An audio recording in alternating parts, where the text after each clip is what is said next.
So I have a 16-year-old daughter that passed away in a car accident October 19th. I've been collecting for a college fund for her since she was young. My ex-husband and I both put money into it, as well as she put some of her paychecks from work into it, and it's about $25,000 full.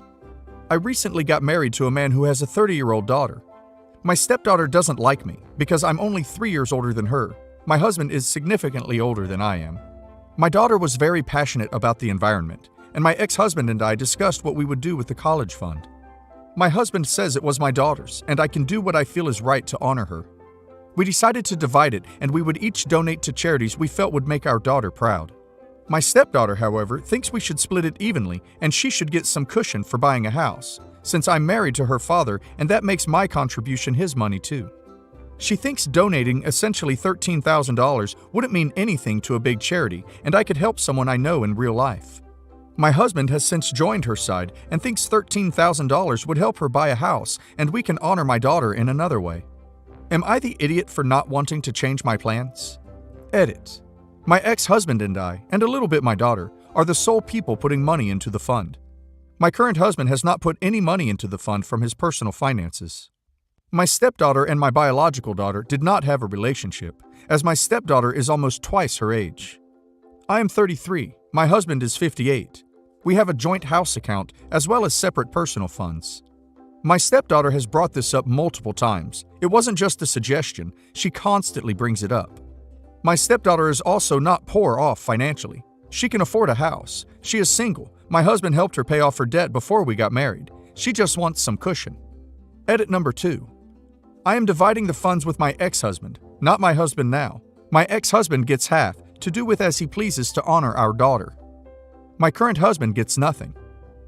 Not the idiot. What a greedy young woman your stepdaughter is. That wouldn't be honoring your daughter. Really, it has nothing to do with her. Stick to your guns. Edit. My ex-husband and I decided to go on a week trip to my daughter's favorite place on earth, spread her ashes, and just reminisce about our baby girl. My husband did not like this and essentially blew up. Told me I was his wife, and anything I did, he had to approve.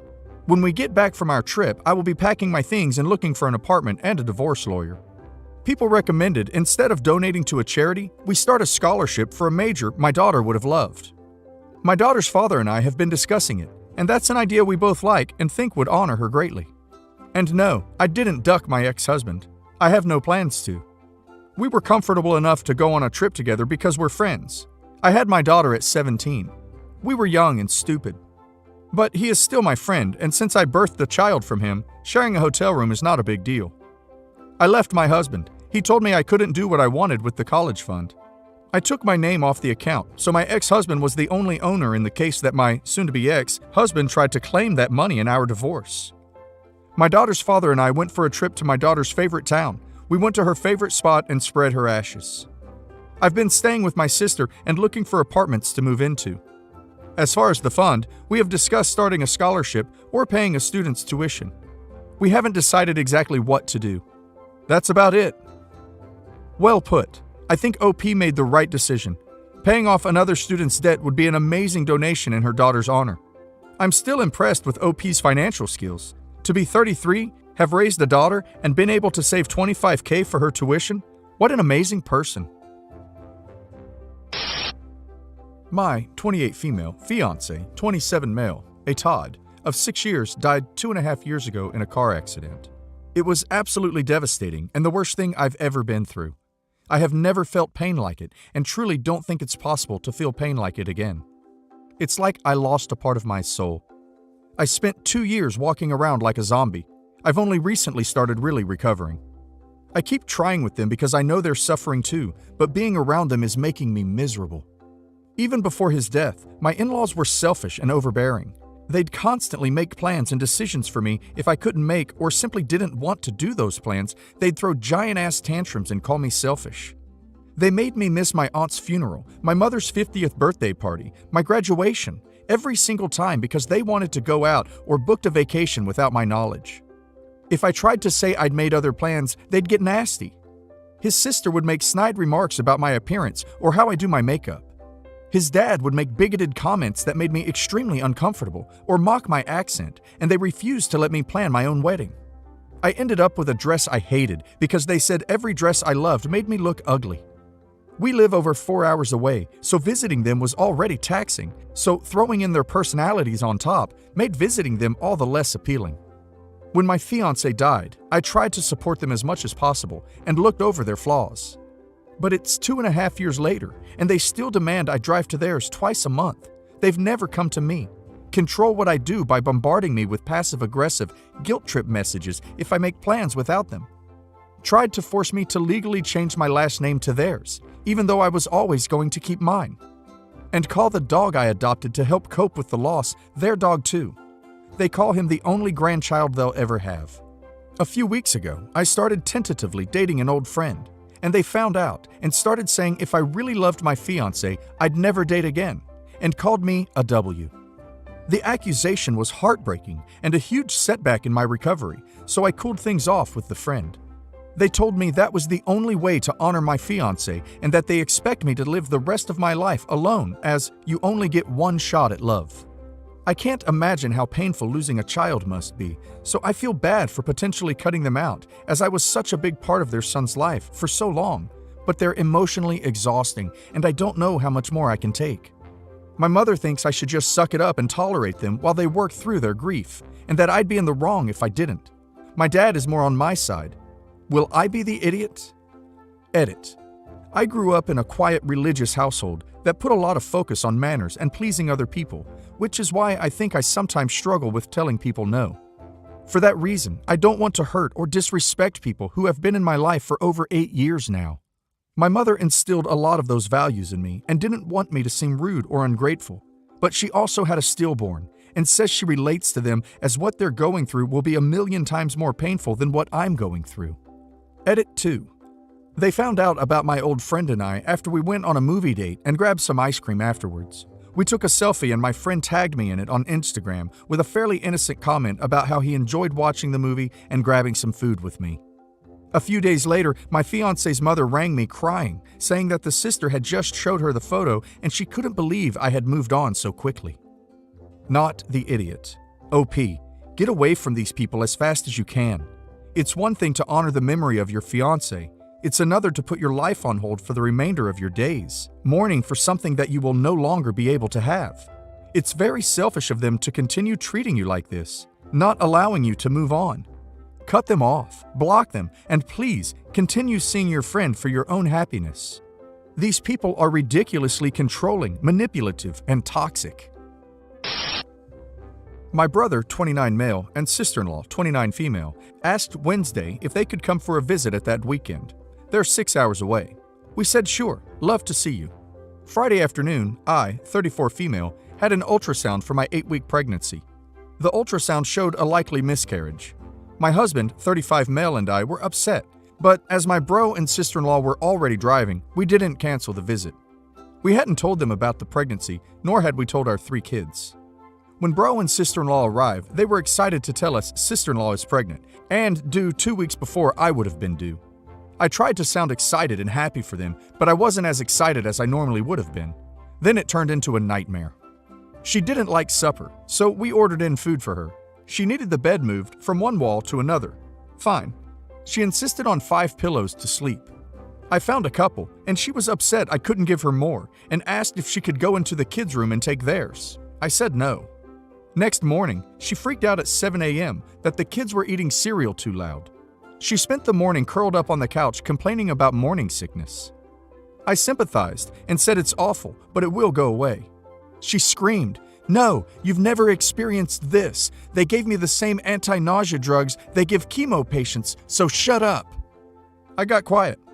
My husband was making brunch and she freaked out that he was going to cook bacon because the smell makes me vomit. We didn't make bacon.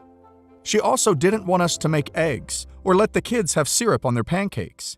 I refused, so she stormed off into her room until mid-afternoon. Mid-afternoon, she decides to go shopping and said they'd be back for dinner. We said dinner would be at 5:30. At 5:45, they hadn't shown up and weren't replying to texts, so we ate. They showed up at 6 and she freaked out that we hadn't waited, so we ordered pizza. She spent the next 2 hours complaining about how brutal pregnancy is and how it sucks so much and how she's never going through it again. I lost it and told her that I was in the middle of a miscarriage and I'd love to have her problems because it means my baby would be okay. Everything got quiet, and she looked at me and said, "I can't believe you'd use the miscarriage, word around me. That's bad luck, and if I lose the baby, it's your fault," and went to her room and slammed the door. About 15 minutes later, she said, "I'm glad you lost the baby. You already have 3, and if you had 1 right now, you'd just be trying to upstage me. I'm glad your baby is dead." I burst into tears, and my husband told her to get out. He said, "I've watched you complain, whine, and bitch all weekend. We stayed quiet about what was going on with us because we thought you deserved a chance to enjoy sharing your news, but this is enough. Get out now." She started screaming about how we are total a-holes while my brother packed their stuff and they left. So are my husband and I the idiots? She keeps texting my husband. I blocked her because I can't deal with this right now, saying we're crappy people for kicking a pregnant woman out and demanding we pay for the hotel. I don't see how we are wrong, but I am a little messed up emotionally right now and needed reassurance I'm not just crazy with hormones and emotions. Not the idiot. Seriously, I'm offended she is trying to blame her behavior on pregnancy hormones. You can still be a decent person while pregnant, and it is not normal to tell someone you are glad they lost a baby under any circumstances. If anything, being pregnant makes you sadder for people who miscarry. What the actual duck? OP. You are not going crazy, and in no way are you the idiot. Your sister-in-law needs therapy, which is also not your responsibility. My husband and I are both 32, and we've been together for 15 years. His younger sister is 28 and is considered the golden child by her parents. She can do no wrong. Now, that doesn't make her bratty, but she is spoiled and is used to having people do whatever she wants. This sometimes gets in the way because her needs are always placed as a priority over my husband's. Example, one time we got mugged while on a business trip abroad and had no money or cards with us when we arrived at the airport. Uber wasn't as big yet, and we had asked my in-laws who lived close by if they could pick us up. We arrived and, whoops, sister wants to go somewhere out of state last minute. Sorry. Last year this came to a head after several gnarly back-to-back instances of her being unreliable. She volunteered. I didn't ask her, she stepped up, to watch our cat while we were away. When I video called to ask how things were going a few days in, I caught her in a lie and realized she came in the first day, discovered that she was very allergic and hadn't gone back. My mom was luckily able to step in. She wanted to be helpful and drive part of the way while on a road trip. We gave her the car keys, and as soon as she began driving on the highway, she began screaming and swerved off the road. We asked what happened. Apparently, she has a fear of driving, but she wanted to show off that she had gotten over it. She began spreading rumors that my husband and I are dependent on my in-laws, and they pay our rent while she has to forge her own way in life. This is not true. She actually was living at home with them until recently. Well, finally, for the first time in 14 years, I lost my temper with her. I told her she was unreliable and she really needs to start to grow the hell up. That I can't even expect the bare minimum of her, such as don't kill my cat, don't kill my husband, don't kill me. That even those were a toss-up. I didn't also expect her to spread lies. I couldn't take it. Nobody else in her family ever tells her to cut it out or simply no. It's always, but she's trying her best. It's been a year now, and she's basically cut almost all contact. She moved out, but we aren't able to know where she lives. She even sent a super passive-aggressive Christmas card and left out the return address. How she even mailed it, I don't know. When we met up for holidays, we recently celebrated Chinese New Year, she doesn't even say hello or talk. Occasionally, she'll open her mouth to excuse herself to the bathroom. Now my husband is upset that I've ruined his relationship with his sister. That I was too hard on her, and because she associates us together, she can never be open and honest with him anymore. It's upsetting, but even though I know I could have been kinder, I believe my feelings still are justified. I also feel like she's acting too much like a victim, where this is basically the result of her own actions. Everyone thinks that I caused this. Am I the idiot? Edit. Just to clarify, prior to this, I had been asking husband to advocate for me to his sister and family for years to no avail. That's part of what led to the snap. I also am a people pleaser. I would be skeptical of handing over responsibilities to sister-in-law, but pressure from husband and my in-laws would make me cave. Well, no more. I could have been kinder, but as many of you have pointed out, even if my relationship with sister-in-law is strained, it's not my responsibility to get my husband and his sister to be cordial to one another. If they want a relationship, it's up to them. I'm all for it. Also, I have tried reaching out to her, but she ignores my texts, and I have no idea where she lives. I'll encourage husband to reach out to her. Not the idiot. I think the problem is that she doesn't necessarily do things out of spite or bad intentions. She's the, I was only trying to help. But the way she helps is akin to a 3-year-old trying to take part in baking a wedding cake. Like, I know she wanted to help by taking care of my cat, but you actually have to do it. I then later got a conflicting story that she did indeed go back in there or had someone else go in and check or something. I don't know, I wasn't actually there. All I know is that when my mom had come in, she reported that it was a complete mess. We left the place sparkling clean, so I know she had some sort of freakout or something. She also wanted to be helpful during Thanksgiving years ago and asked if she could cook something. I told her what would be really helpful was if she brought the drinks. Well, she brought the drinks all right. 2 bottles of straight vodka, and that's it.